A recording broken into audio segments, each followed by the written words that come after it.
As I've been developing this podcast, I realized that everybody, I would say probably 99% of people that I've had on the show are successful in many different ways. And part of that success journey, books help them get there. So I decided to create a Boss Cage book club.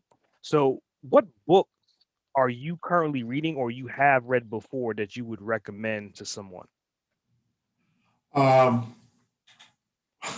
One I think would be very good is Who Moved My Cheese. Hmm, I don't know. Who Moved My Cheese is about action. It's about, hmm, uh, and it's a very simple book, but it's a very direct book about what it is that it takes for you to actually achieve things. And it speaks to the premises. They show you how in some ways people are complacent in their way of thinking, and because of their being complacent, they're waiting on somebody to tell them what to do versus hmm, taking action. And that's really what the premise of the book is. hmm. It's a great little fast read is what it is, but it's a great business book in my mind that I think is very good and instrumental. Another book that I'm reading right now is called Options Trading.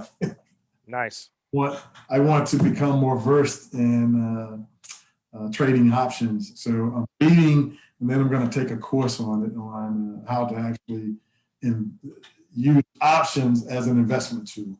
That's what Who's I'm. the author of that book? The options book. Warren Bay Benjamin is the author of this one.